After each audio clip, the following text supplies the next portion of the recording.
12वीचे विद्यार्थी, काल आपण पेपर सेकंड मध्ये डिकॅल्सिफिकेशन शिकायला सुरुवात केलेली आहे. डिकॅल्सिफिकेशन याचा अर्थ पेशीमधलं टिश्यूमधलं कॅल्शियम काढून टाकणे. आणि ते काढून टाकण्यासाठी जे सोल्युशन्स वापरतात, जे रासायनिक पदार्थ वापरतात, त्यांना डिकॅल्सिफाईंग सोल्युशन म्हणतात. आणि त्यांची नावं आपण पाहिलेली आहेत: nitric acid, formic acid, acetic acid, EDTA, ion exchange resins. ही काही नावं आहेत. आणि या सगळ्यापैकी सर्वात जास्त वापर नायट्रिक ऍसिडचा आहे. नायट्रिक ऍसिडचा वापर केल्यानंतर आपण टिश्यू मधलं कॅल्शियम काढून टाकू शकतो. So what is the procedure of decalcification हा भाग आज आपण बघणार आहोत. प्रोसिजर म्हणजे कृती, डिकॅल्सिफिकेशनची कृती.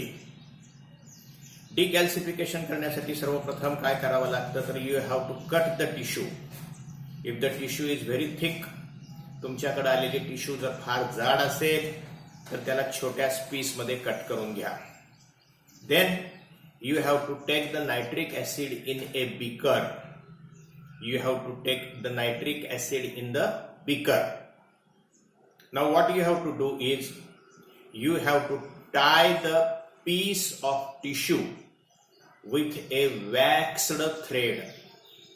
टिश्यूचा जो तुकडा आहे, टिश्यू म्हणजे तुमच्याकडे तपासायला आलेली टिश्यू, त्या टिश्यूच्या तुकड्याला तुम्ही मेणाच्या दोऱ्यानं बांधायचं. हे लक्षात घ्या. या ठिकाणी मेणाचा दोरा हे फार महत्वाचा आहे. You have to tie the tissue with waxed thread. Why waxed thread? मेणाचाच दोरा का, साधा दोरा का नाही? तर एक गोष्ट लक्षात घ्या की आपण ज्याच्यामध्ये टिश्यू बुडवणार आहे ते आहे ऍसिड किंवा आम्ल. आणि ऍसिड मध्ये कुठल्याही प्रकारचा कापूस असेल, धागा असेल, तो काय होतो? जळून जातो.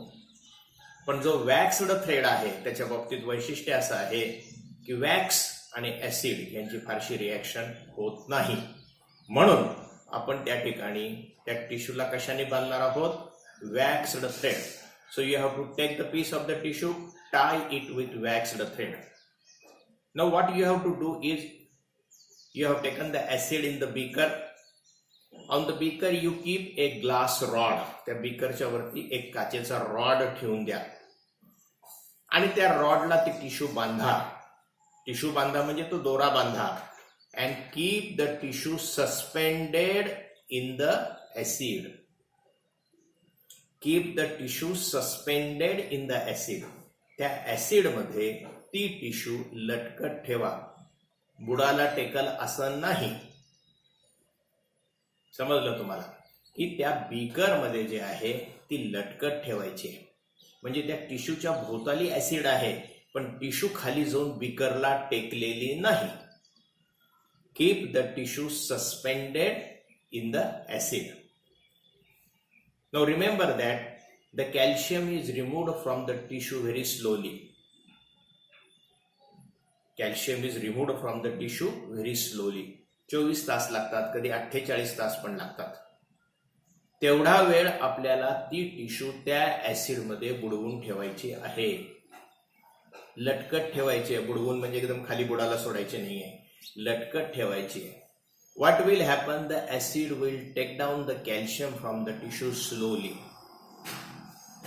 एक 24 तास लागतायत समजा, तर 24 तास घड्याळ लावून आपण ती टिश्यू त्या ऍसिड मध्ये बुडवून लटकत ठेवलेली आहे. आफ्टर 24 आवर्स, 24 तासानंतर तुम्ही ती बाजूला काढायची त्या ऍसिड मधून, ब्लॉटिंग पेपरनं पुसून घ्यायची आहे. And then you have to go for a test to know about complete decalcification. आणि त्यानंतर तुम्हाला डिकॅल्सिफिकेशन पूर्ण झालं आहे किंवा नाही हे पाहण्यासाठी टेस्ट करावी लागते. A very simple procedure. Again I will tell you, for decalcification you have to take the nitric acid, which is a commonly used decalcifying solution, in a glass beaker. Take a small piece of a tissue, tie it with wax thread, keep the tissue suspended in the acid for the desired period. The desired period is 12 to 24 hours. After 12 hours or after 24 hours, you remove the tissue from the beaker and go for a test to know about complete decalcification.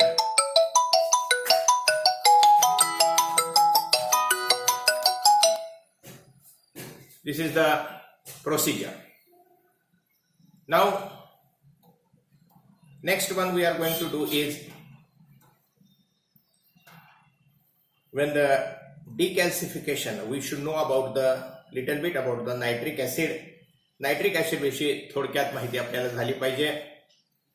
जे आपण वापरतो आहे nitric acid as a decalcifying solution, it is routinely used.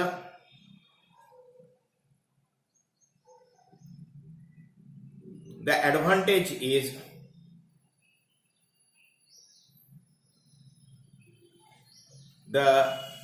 it acts rapidly, जलद गतीने काम करतो, तरी सुद्धा 12 ते 24 तास लागतात आपल्याला. And the disadvantage is it gives yellow color to the tissue. Nitric ऍसिडचा दोष असा आहे की त्याच्यामुळे टिश्यूला येलो कलर येतो. नायट्रिक ऍसिड जो आहे तो नायट्रिक ऍसिड जलद गतीने काम करणारा आणि सर्वात जास्त वापरण्यात येणारा आहे.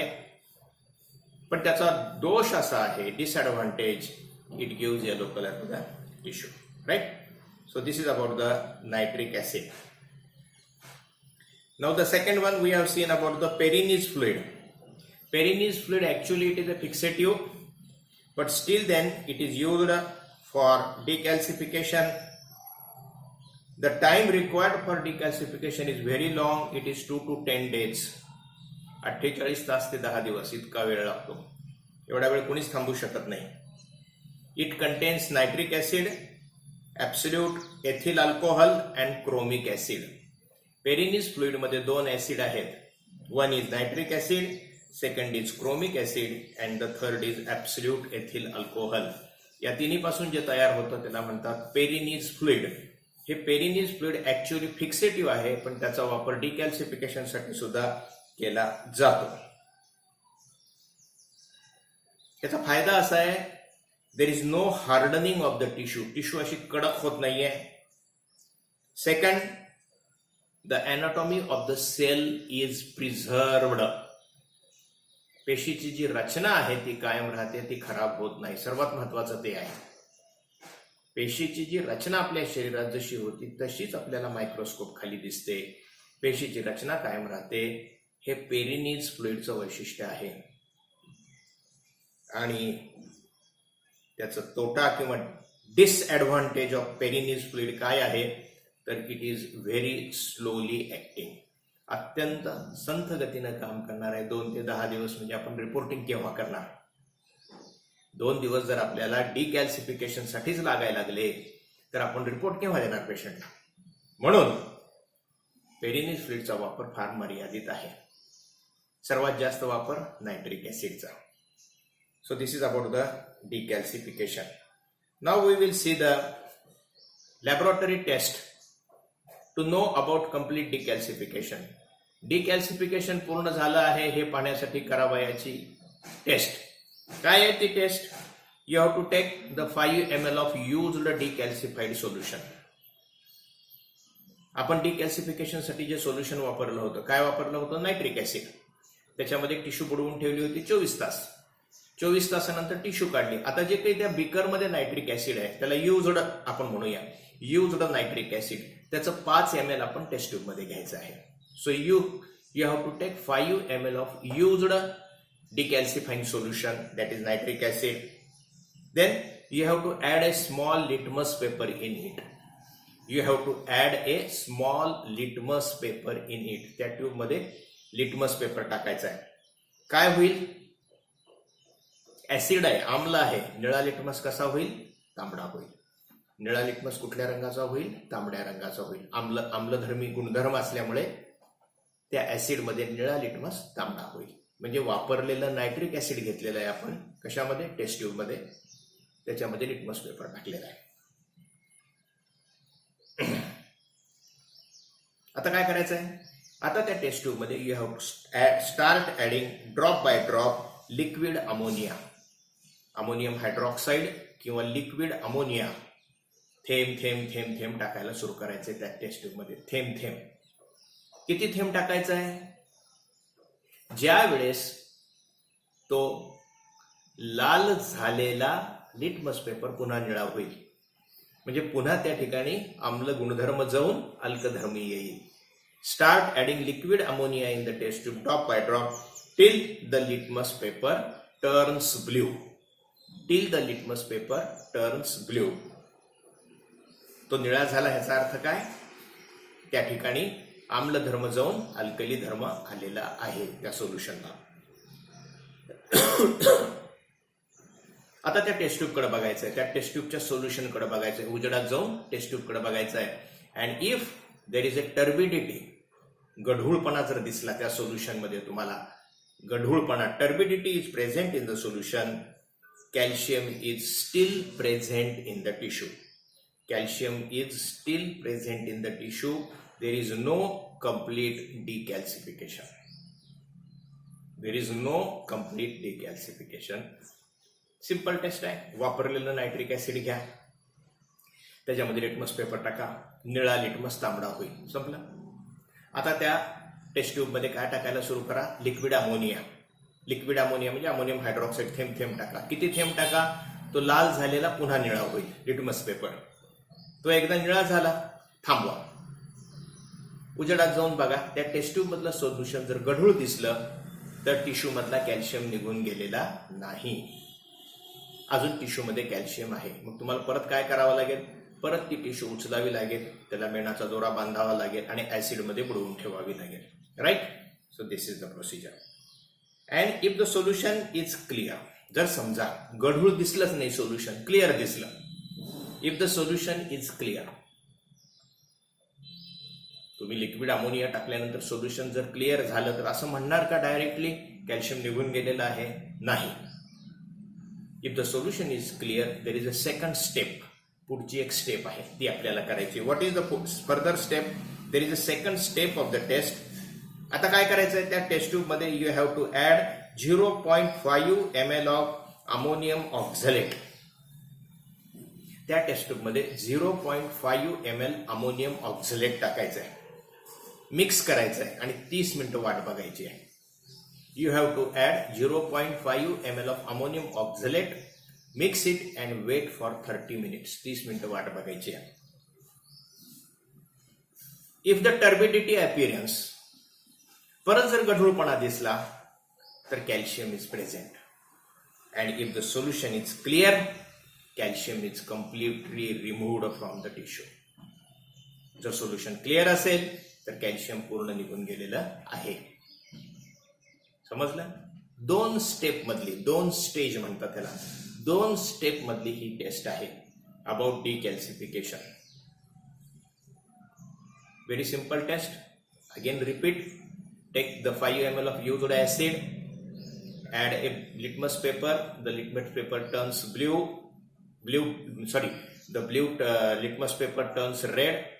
Now add liquid ammonia drop by drop till the litmus paper again turns red, again turns blue, and then you have to see the solution. If the solution is turbid, decalcification is not complete.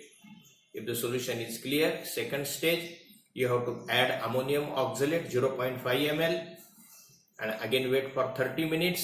See the solution. If the solution is turbid, calcium is not removed, decalcification is not complete.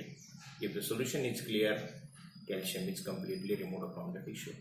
So this test is called as test for complete decalcification. Decalcification वरती दरवर्षी प्रश्न असतात. Number 1 प्रश्न असतो, what is decalcification, name the decalcifying solutions. Decalcifying सोल्युशनची नावे लिहा. Decalcification म्हणजे काय. आणि दुसरा प्रश्न असतो तो, write the test to know about complete decalcification. ह्या टेस्ट विषयी माहिती लिहा की कॅल्शियम पूर्ण निघून गेला आहे किंवा नाही. So this is the end of decalcification.